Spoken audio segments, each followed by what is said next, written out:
Welcome to Lunch with the Idaho Way. I'm Bryan Clark, Idaho Statesman opinion writer. And I'm Scott McIntosh, opinion editor for the Idaho Statesman. And this week we're joined by Leah Sottile. Leah's written for numerous outlets, including the Washington Post, High Country News, Willamette Week, and the Inlander. You might know her from the Bundyville podcast and other coverage of the Malheur wildlife refuge occupation. And she's now the author of When the Moon Turns to Blood, a book about the killings of J.J. Vallow and Tylee Ryan, which offers some unique insights into the religious and ideological beliefs of Chad Daybell and Lori Vallow Daybell. Hi, Leah. How's it going today? Good. Thanks for having me. Thanks for coming on.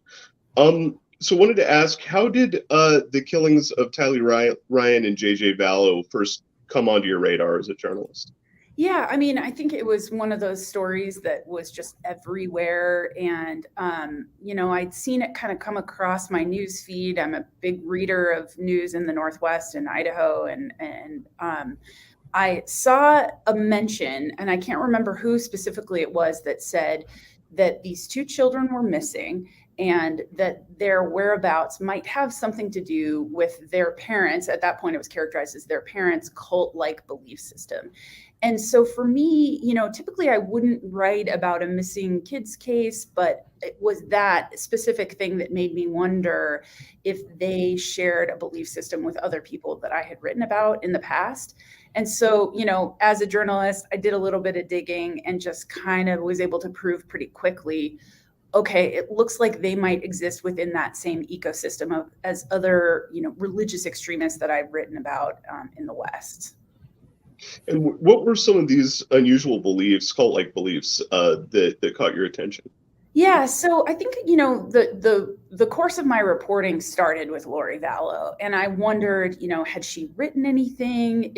She hadn't, but Chad Daybell had.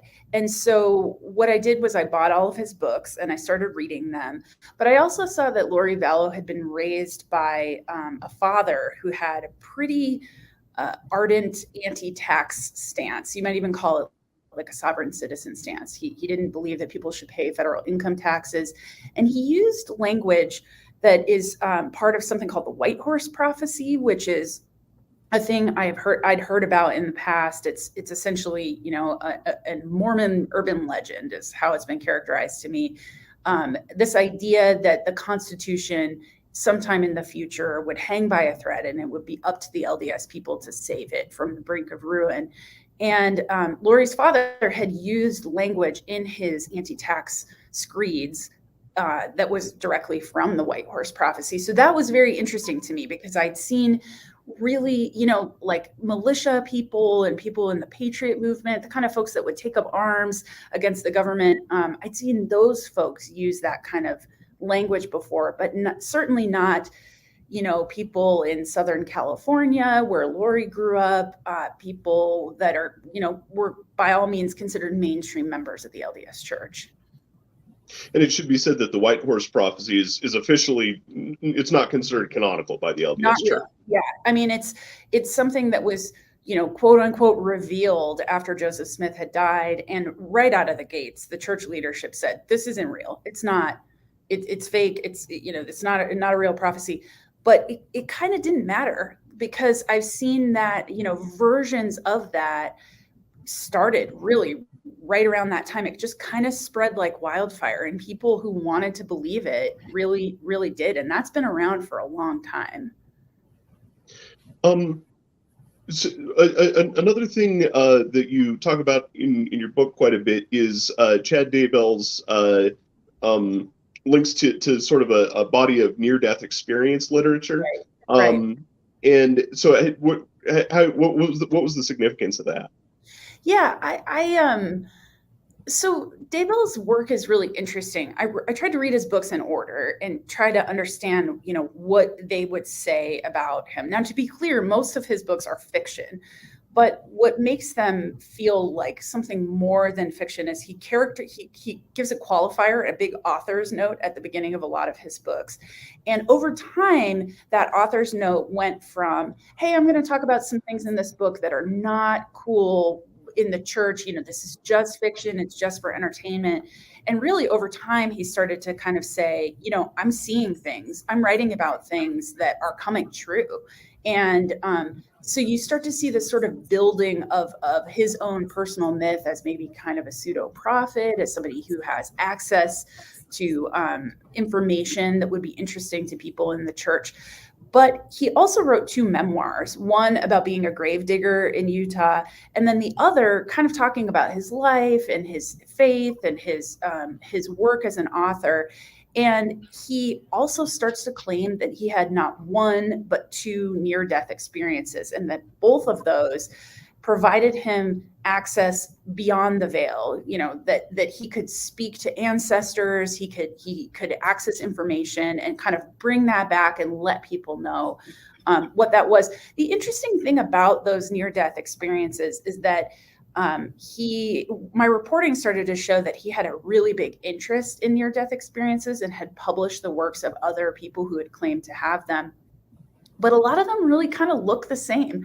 People die, they see angels, they talk to God, and a lot of times see either Salt Lake City specifically or parts of the West, Idaho, Utah, really kind of crumbling, and that the only people who are surviving it are the members of the 144,000 prophesied in the book of Revelation, and that they're the LDS people. And so I think why that was really interesting is that it was in line with the White Horse prophecy. It was almost like it felt kind of convenient to me that these near-death experiences were really right on the mark with the White Horse prophecy. And I want to say the White Horse prophecy first came into my life when I interviewed Cliven Bundy and his oldest son, Ryan Bundy. They talked a lot about belief in that and how that was a formative belief that they had, that they thought it was accepted church scripture and that it had motivated them to take up arms against the government twice. When I talked about that prophecy in the podcast Bundyville, I characterized it as very fringe, that it was something that not a lot of people believed. And after the podcast came out, I heard from a lot of people who said, no, this is more mainstream than you think. I grew up hearing about this in my ward. It was something that was whispered about through, outside of church, through members of the mainstream church. So that became really interesting to me. So then when the Lori Vallow Daybell case hit the news and I started seeing these connections, it made me think of those people who had emailed me and said that this is more mainstream that you want to believe. It's not just these gun-toting people in the hills that are spouting this stuff.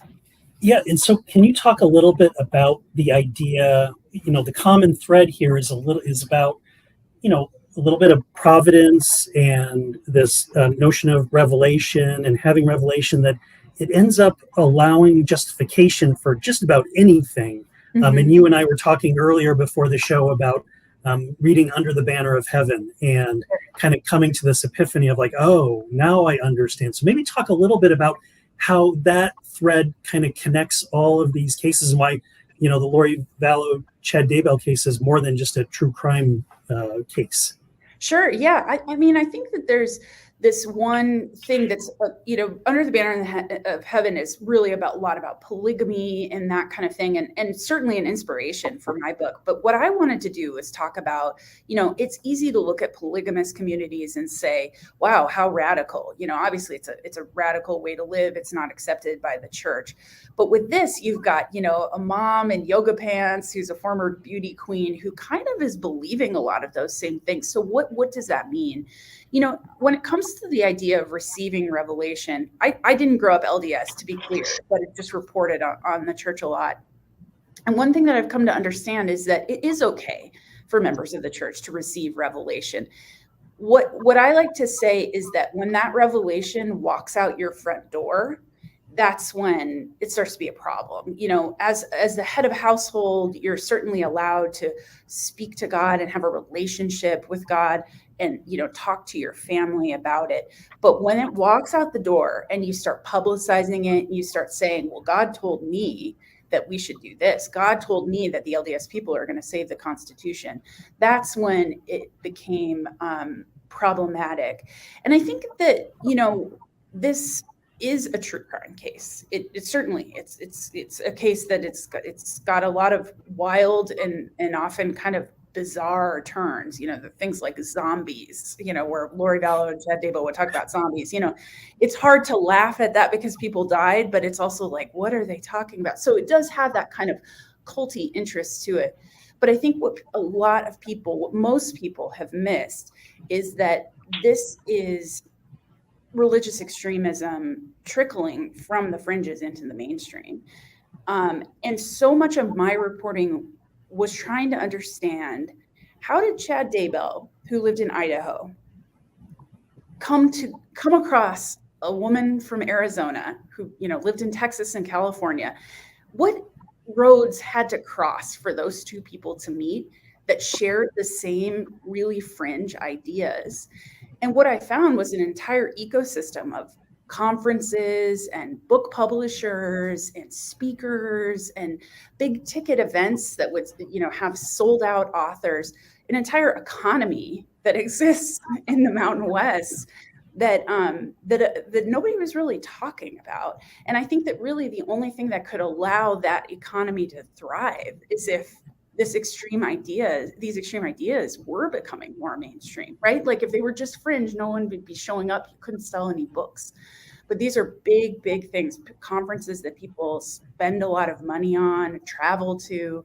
And that's what allowed this case to happen. It's what allowed Daybell and Vallow to meet.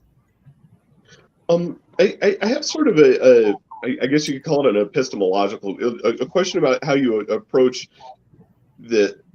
particularly when we're focusing on a trial. At one point, Lori was found incompetent to stand trial. And so some of these beliefs, like you mentioned, the belief in zombies, things like that, seem very far afield from even common religious extremist belief. Sure.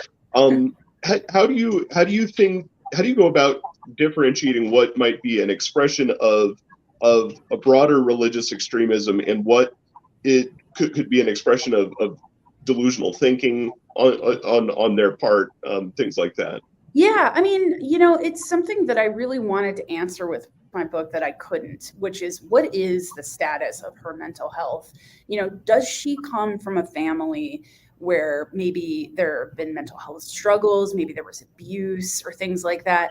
And I could never get anyone to say definitively that they had seen documentation of her mental health, of even her father's mental health. So, I share anecdotes in the book of some things that happened, but I think it's a great question. I think that when you talk about something like zombies, that is something that I could pretty much guarantee you could take that and put it in front of Cliven Bundy and he would say, that's crazy.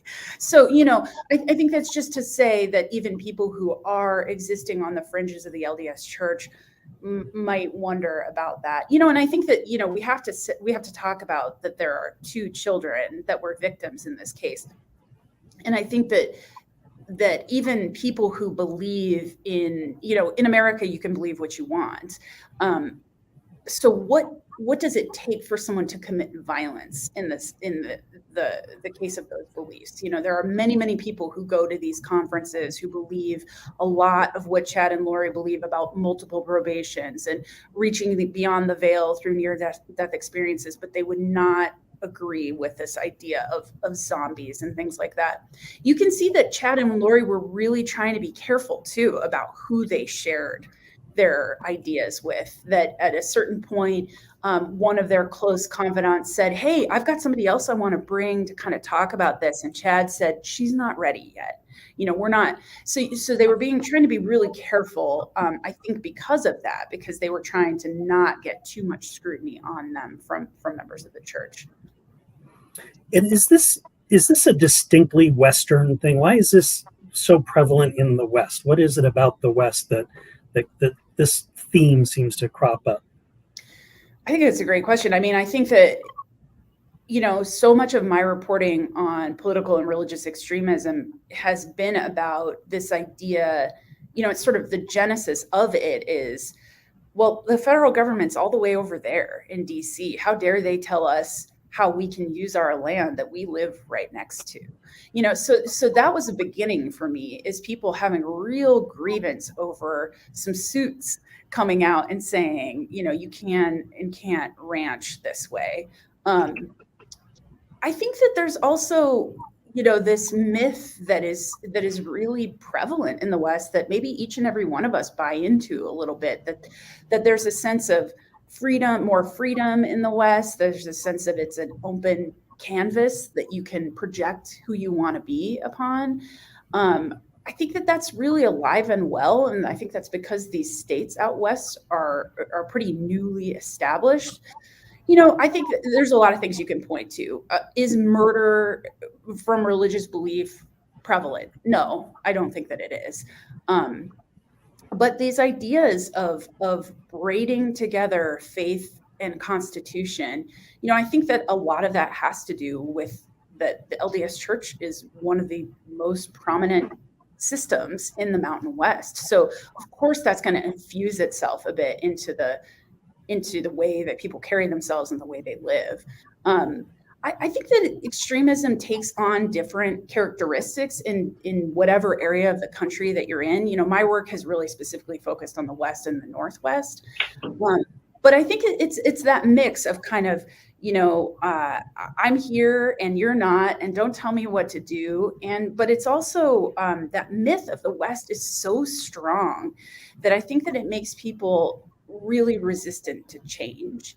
And so any kind of thing that might, overturn the apple cart a little bit as far as cultural change can be really scary for people.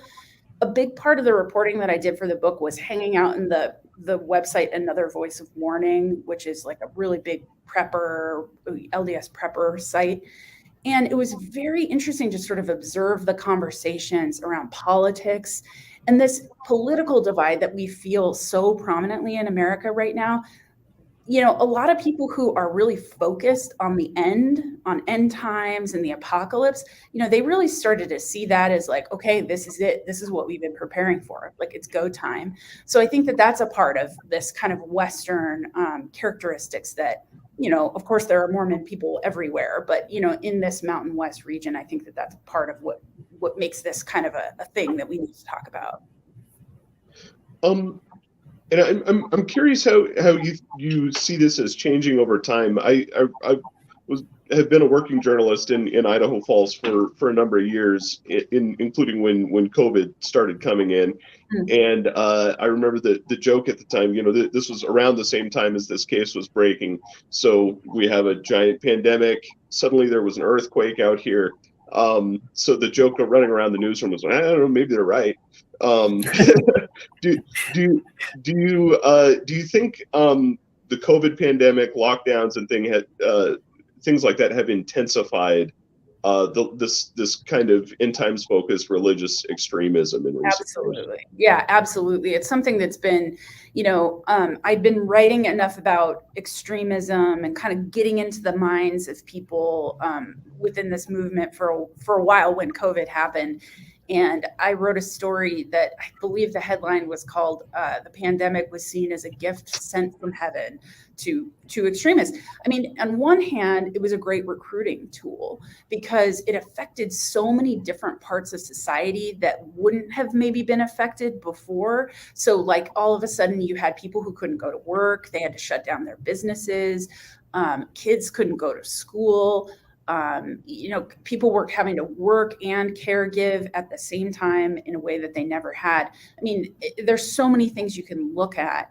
And I think that that was a great way for extremists to say, look, see what the government is doing to you. They're keeping you down. They're making you get a shot and things like that. So yeah, I think when it comes to that, political extremism with things, the People's Rights Movement, which was something that Ammon Bundy started, that caught on like crazy. All of a sudden people saw, well, hey, there's somebody else who's upset too. And I think that that's like one thing that's really important to know about extremism is that those groups, those people, those individuals, they act like a wedge, and they're really smart at finding the little gaps in society where people are upset about something and they just get in there and make that bigger, that divide bigger.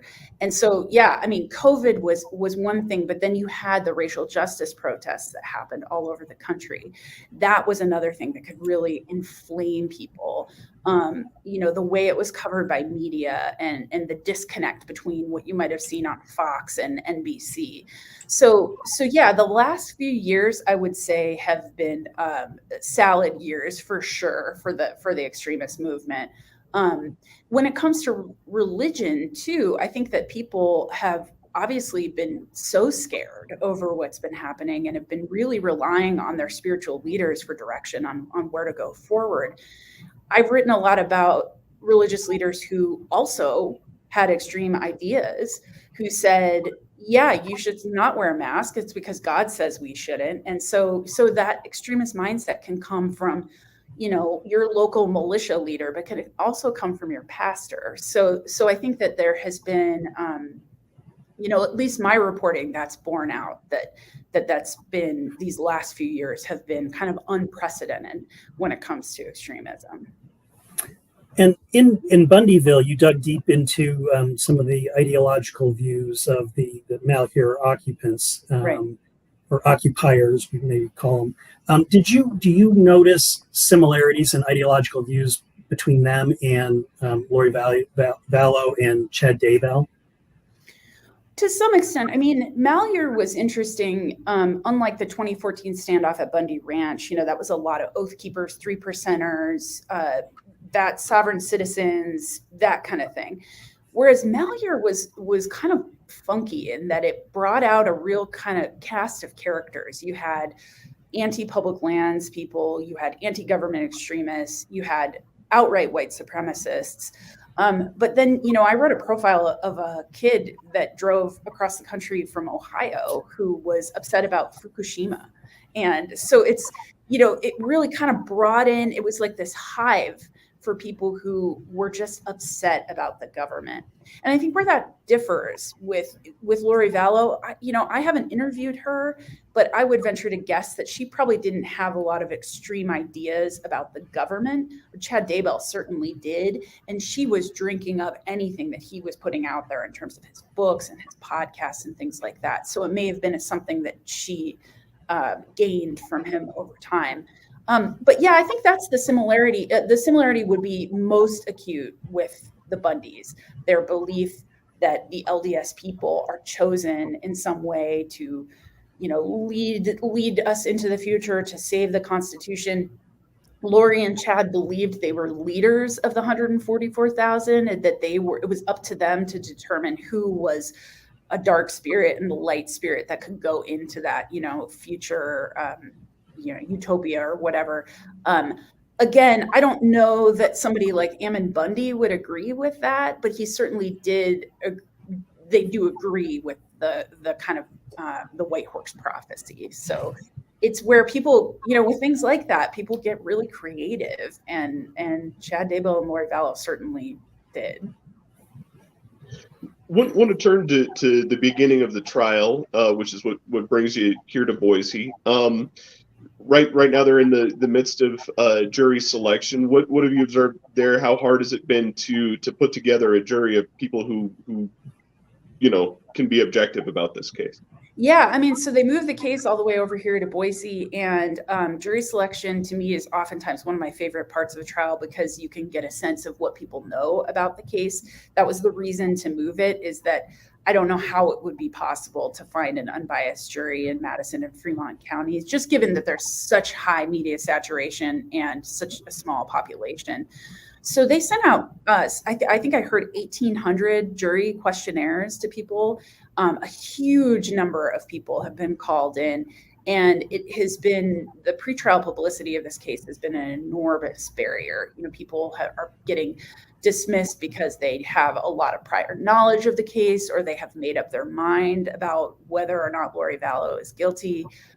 Everyone seems to know that she was in Hawaii, and even that is something that a few jurors, mostly women who are mothers, who have said, I don't know much about the case, but how could a mother not know where her kids are? And that's been a way to get dismissed. So, I think that jury selection has been super interesting because they're trying to get to 42 jurors, and we're on the third day of jury selection. And right before I came to the Statesman office, they were at 35. So we're getting there, but this pretrial publicity is proving to be a really big hurdle that the both sides need to get over. And what are you looking forward to, or what are you going to be keeping an eye out for during the trial? What are you curious about that you are interested to hear about during the trial? Sure. Yeah. I think, of course, I'm really interested to understand how religious belief, hey, there's a cat, how religious belief comes to factor in to the discussion here. How much our LDS beliefs can be litigated in court? I think that's a very interesting thing to think about. We don't often see, what is and isn't a correct religious belief talked about in a courtroom. So I think that's one thing. I am also, there's obviously several people who are very close to Lori and Chad that are going to be witnesses that are brought up to the stand to talk about what they saw, what they knew, what was being talked about. You have never heard definitively how Tylee Ryan, JJ Vallow, and Tammy Daybell have died. And so these, in jury selection, a lot of jurors are being asked, are you able to be a juror in this case who could convict someone if you don't know the cause of death for them? You will know someone died, but you might not know how they died. I think that's a tell on the prosecution side that we may not ever find out exactly how all three of those people died, but just whether or not Lori was involved in that. I think also too, for true crime people, I think that there's kind of a Charles Manson-esque aspect to this case that of conspiracy to commit murder, that Lori Vallow has always said, I didn't do anything. In the Netflix series, she even says to her son, I'm not sure that it is you think that I did. Can someone direct other people to hurt other people on their behalf? How does that play into conspiracy to commit murder? So I think that's one very conspiracy charges can be really hard to prove. I have watched the Bundys get off on conspiracy charges because of little technicalities the jurors got held up on. So it'll be very interesting to see how the prosecutors build a conspiracy case. Well, thank you very much, Leah. Or Leah, sorry. Where can folks get your book? Yeah, they can get it on Amazon or at their local bookstore, and it's on audiobook as well. And I'm a big audiobook fan, so I actually read the audiobook that's available all over the place. But you should be able to pick it up wherever you typically get books. And you have a reading coming up here soon, don't you? Yeah, tomorrow night at Ocho's in downtown Boise at 6 p.m. I'm going to be doing a short reading from the book, answering people's questions, and then signing books if they want to bring their book or buy a book. Fantastic. Well, check that out. This was a great conversation, fascinating topic, and fascinating approach. We could have gone an hour or so talking about this. So I really appreciate you coming in. I want to thank everyone for joining us this week. We'll be back next week at the same time with another episode. In the meantime, please sign up for my free weekly email newsletter, The Idaho Way. The link is below in the comments. Thank you again, Leah Sottile, for joining us this week. Yeah, thank you so much for having me. I appreciate it. All right. Thanks again, and see everybody next week.